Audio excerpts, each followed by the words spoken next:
Hey, good evening, everybody. Brian Hoops here, Midwest Market Solutions, Market Insider TV commentary. It's our closing comments on Thursday, October the 26th. This is our chart here of the U.S. dollar, and this is where I want to start our commentary on the U.S. dollar. Look at this big bullish reversal that we had today. Now, the news that drove this reversal here, news coming out of Washington that the Republican House has enough votes to pass to go ahead and get the budget cuts or the tax cuts that they are anticipating. And the U.S. dollar had a strong reaction to that. The stock market, we flip over here to a Dow chart. Didn't have much of a reaction today, but we're already at all-time highs here. But the U.S. dollar is the one that really had the reaction, bullish reversal, and that's going to be negative for our wheat prices. You can see this trend is pretty much steady higher since a bottom here in September. Seasonally, we bottomed late September, early October, but so we're a little ahead as a seasonal, but we are moving in an uptrending market, and this is going to be bearish, I think, for our exports, and especially when you're looking at the wheat market, because that is one that's really heavily dependent upon exports. And so I think you're going to see wheat prices work their way lower. In fact, the weekly export sales today were really a disappointment, I thought, for the wheat market. Really good for corn and soybeans. Let me find those here. I'm still looking for them. I should have them at my fingertips, and I don't. Okay, so export sales are over 60 million bushels for corn.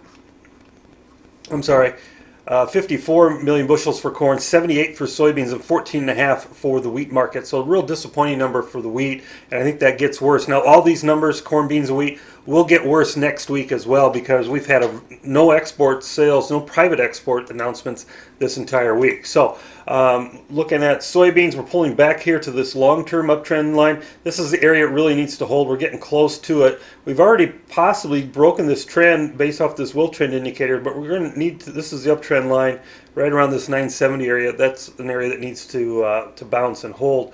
If we look at the wheat, we're basically sideways to a lower trending market here. Seasonally, we're lower, and we talked about the poor demand there. Corn, we continue to trade sideways. We had a couple days where we tested support, a day where we rallied above resistance. Now we're back kind of in the middle of the range and really in no man's land. Nobody wants to buy it or sell it in the middle of this trading range. So going nowhere. Now, pretty exciting markets in the cattle.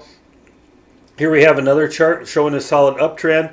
In fact, new highs here for this cattle market. We took out the highs from early October yesterday and then exceeded it today.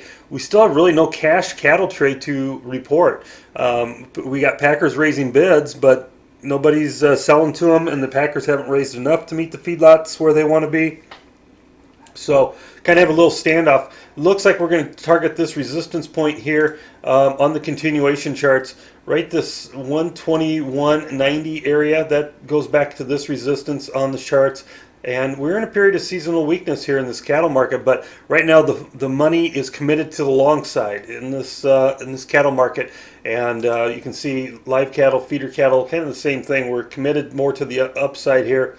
Did see a little weakness in feeders rather than as much strength, but that's maybe why they haven't moved to new highs, is most of that buying interest is committed into this live cattle complex here. So tomorrow we have option expiration for the November grain options, and otherwise not much news-wise should happen here. So have a great night, everybody, and we will talk again soon. Give any of our offices a call if you have any questions. This has been Brian Hoops.